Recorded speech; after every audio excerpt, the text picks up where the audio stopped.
Hello, everyone. Today we'll begin talking about Plato's the Phaedo. The Phaedo is also one of the great dialogues by Plato. It's very influential, and it's a relatively short read in which we get some of the main ideas for Plato. That's one of the reasons why the Phaedo is such a great dialogue to read. So let us begin. If you remember, this is about Socrates. It's a story about Socrates' last days. Socrates was accused of corrupting the youth, which was enabling them to think for themselves, enabling them to not just blindly perpetuate a tradition that had answers to philosophical questions, answers to questions like what is justice, what is a good society, what is friendship, how do I go about fulfilling my obligations, what are my obligations. Socrates in Plato's eye becomes the awakening of reason, the moment in history in which people don't just blindly follow the traditions of the past, but start thinking for themselves about what are the right answers to these philosophical questions and try to challenge the parts of the tradition that they've been brought up in that have faulty or implausible or incredible answers.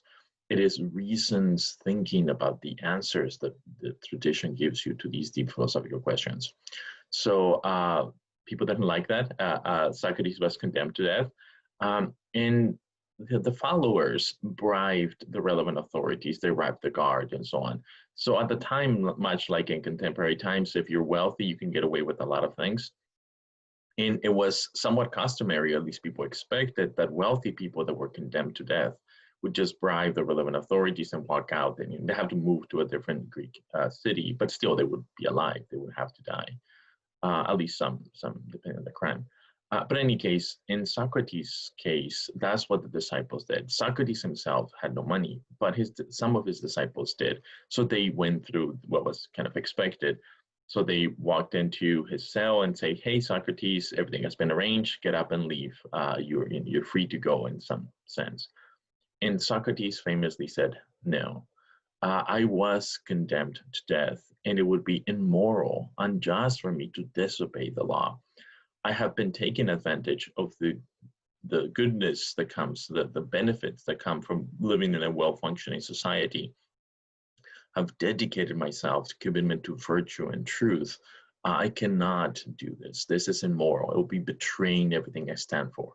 And he drank the poison. He died. And this is one of the depictions here of Socrates committing suicide, kind of accepting the penalty of death, despite the fact that he could have just walked away.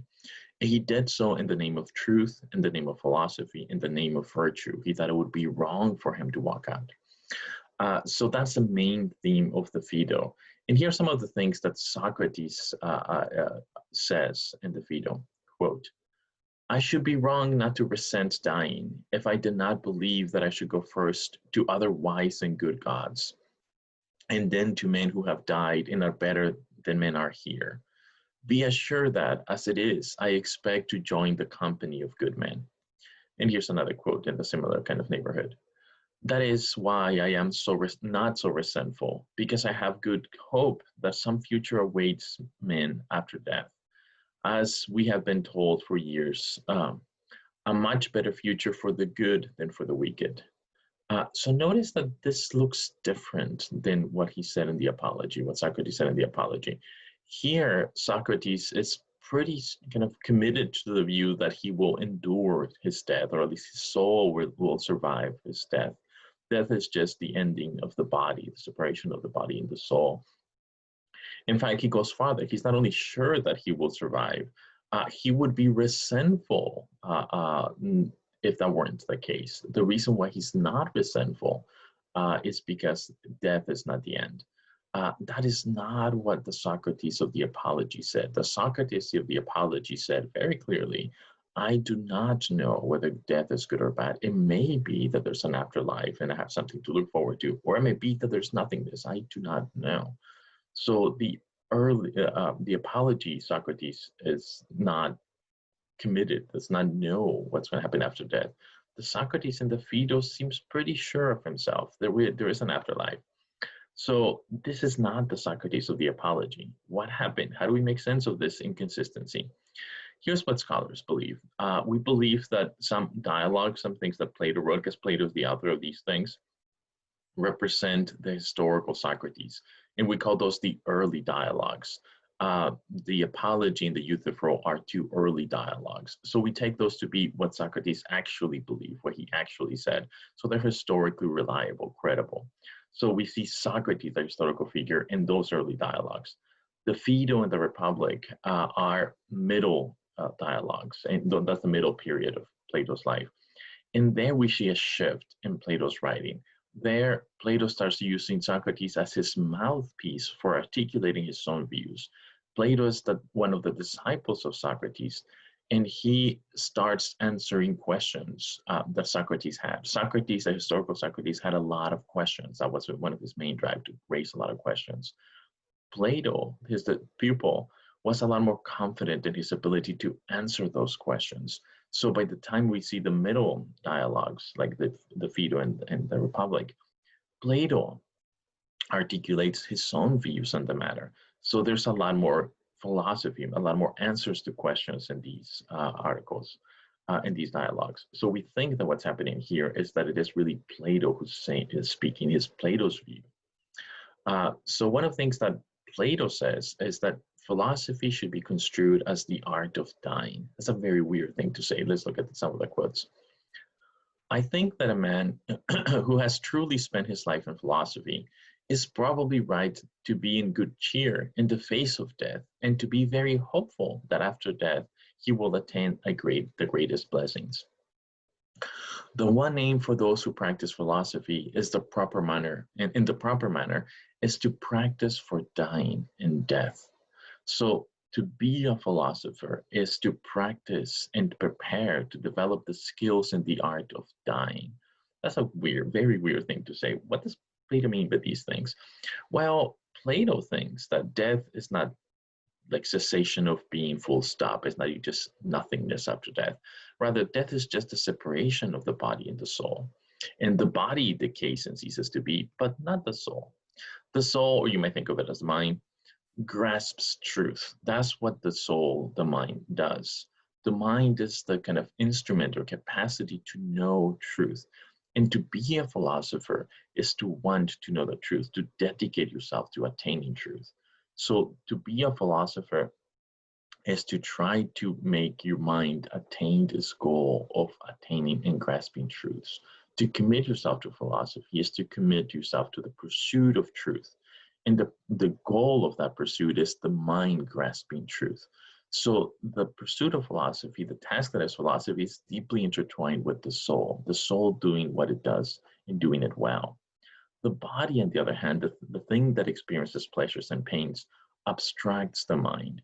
If you're kind of thinking about some philosophical subject and you get hungry, or you can, get a bellyache or something like that, or even you experience pleasure, right? You do something pleasurable, you cease to do the activity of pursuing truth. The body gets in the way, either by being obstacles of pain or by providing distractions that are pleasurable.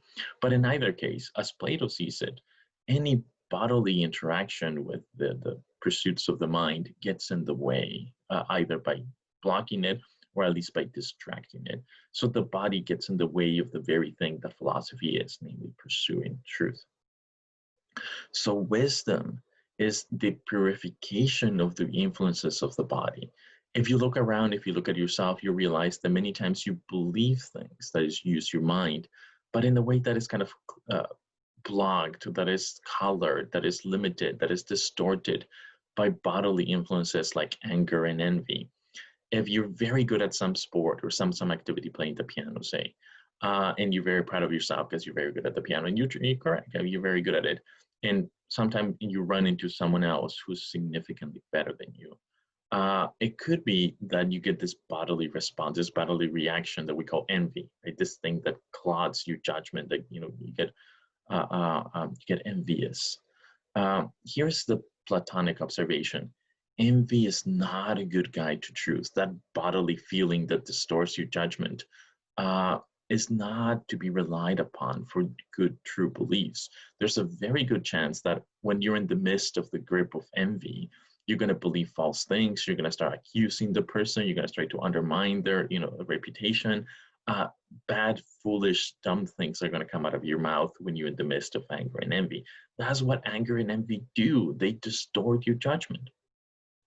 And Plato thought those are obviously obstacles to your pursuit of truth. So, hey, be wise, recognize those bodily influences and like this distance yourself from it.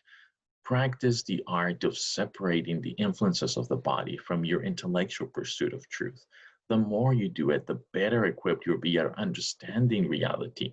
And the more you realize how susceptible you are to your bodily influences when you're thinking, when you're trying to inquire into the nature of truth. And you will be able to see them and stop them in one way or another. So Plato goes as far as saying that the true philosopher despises the pleasures of the body, because I'm talking about the bad, envy and anger and so on, and they block and distort your ability to judge. But the pleasures distract you. The pleasures give you other things to do, such that you detract from your commitment to pursuing truth. And if you really care about truth, says Plato, even the pleasures of the body you don't want to, you shy away from, you distance yourself from, even you despise. So he's a true believer in pursuing truth. So what is this thing? What is this knowledge? What is this pursuing truth? Here's some crucial observations that Plato makes.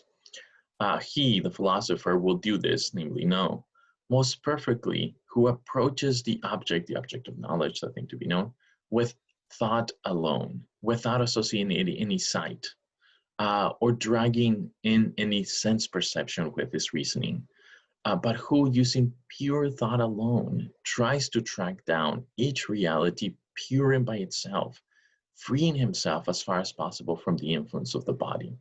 So if you want to know reality as it is, you stop trusting the influence of the senses. You realize that the senses are confused, that they're not the source of truth. They're influences of the body. It is reason alone, that it is thought alone that becomes the guide for understanding pure and true realities as they are in themselves. So here we start getting a lot of the Platonic conception of reality. He paints this picture of the nature of reality. And what the objects of knowledge he calls the forms. And the forms, you can think of them like mathematical objects. They're like number two or equations, things that are not in the world of change, in the world of space and time. They are eternal, they're unchanging, they're universal. And he thinks that those forms include not just mathematics, but also logic, and also things like beauty, goodness, humanity, the very kind of things that endow reality with intelligibility are the forms. So he likes math a lot, and he uses math as an example, trying to make sense of this. So if you look in, at books, you see that there are two books, and then you put two more books, and then you realize that 2 books plus 2 books equals 4 books. And then you do the same thing with cups, right? You put 2 cups, and then you put 2 more cups, and then you realize 2 cups plus 2 cups equals 4 cups. And you do so with anything, right? Any object, you take 2 of those and you add 2 more and you get 4. Here's the kind of cool thing that Plato observes. Every time you do that, 2 cups plus 2 cups equals 4 cups, you're noticing something in the changeable world, the world of time, the world embedded in space and time. And that's a cool kind of thought, 2 cups plus 2 cups equals 4 cups. But there's something deeper here. There's something that goes beyond the cups, the books, and that is that 2 plus 2 equals 4. And that's the pure mathematical truth. That pure mathematical truth is true regardless of whether or not there are any cups, regardless of whether or not there are any books. It is eternally true. It is universally true. And you have the reason, your mind is capable of grasping that eternal truth, even though you yourself, because of your body, you're embedded in this reality of changeable reality of space-time. The changeable reality of space-time only has finite, limited things that come into and out of existence. The cups will cease to be, they come into being and they cease to be. The books come into being and cease to be. Everything that your senses give you are those things. They're the things that come into and out of existence. They're the cups, they're the books, they're the bookshelves. They are not very impressive objects of knowledge. The impressive objects of knowledge are mathematical things. They're uh, forms. They're the things that do not come into and out of existence. They're the things that are eternal and universally present or real. So Plato divides reality into two different categories, and I've already alluded to both of these. There is the world or the realm of the changeable stuff, where your body is. That's where the cups are. That's, space and time, things that come into and out of existence. And that's cool. Yeah, you can know some of those things. Your senses give you in touch with those things, but they're not that impressive. There's a second realm, and that's the important one. That's the impressive one. That's the more real one. And that's the eternal realm of the forms, where mathematical things are, with forms like beauty, goodness, humanity. Those things are. And Plato thinks that to the extent that the world of change is knowable or intelligible, it is made intelligible by somehow participating or being structured by the world of forms. So that 2 cups plus 2 cups equals 4 cups is true precisely because 2 plus 2 equals 4. The eternal mathematical truth is the one that grounds the structures, that makes intelligible the much less impressive world of change and becoming, the cups. It is knowing the mathematical truth, the eternal unchanging truth, that is the cool thing. That is the true object of knowledge. That is what the philosopher wants to know, the true unchanging nature or essence of things. In the Euthyphro, what is piety? We want to know the form of piety, the true unchanging eternal form of piety. Not just, a particular instance of a thing that is pious. So we can point to those things. The senses can give it those things. That's not impressive. The philosopher seeks those eternal, unchanging realities that are the forms. So forms are the essence of things, the unchanging part of things, the thing that makes the changing things intelligible. And he was a mathematician. He really liked math. That's a good example for understanding the forms. Here's some examples. A equals A, 2 plus 2 equals 4. So look at the A equals A. There's something that your senses give you, namely the scribbles on the screen, right? Your senses kind of give you an image of scribbles on the screen. And someone who's illiterate, someone who does not know how to read, would have exactly the same sensory perception of that screen. But something different will happen with that person. The intellect would not be engaged. Why? Because they don't know how to read. They don't comprehend what the scribbles mean. If you can read and you understand what that means, and you can engage the intellect and grasp this eternal truth about all objects being necessarily self-identical, which is necessary, which is eternal, which is unchanging, you realize that that's not what the senses give you, right? What the senses give you is just the perception, the thing that someone who does not know how to read also has. The thing that you have, the extra other layer of comprehension, is the one that reason alone, working upon the deliverance of the senses, operates on. When reason alone grasps that universal truth of all objects being necessarily self-identical, that's when the cool philosophical activity is going on. That's when Plato thinks, yeah, that's the real thing. That's your reason grasping reality, eternal, unchanging, universal reality. That's the real stuff. That's the true object of knowledge. And of course, not just about A, but goodness, about true, about friendship, about the forms that structure reality and make it intelligible. The forms and virtue of which things are what they are. That's the true object of knowledge. The other kind of knowledge that we have on the basis of the senses in this changeable world is just confused recollection, says Plato. It's not really knowing. It's not, the senses do not give you reality as it is. It is reason's ability to grasp things that does. Okay, let's end here. I'll see you next time.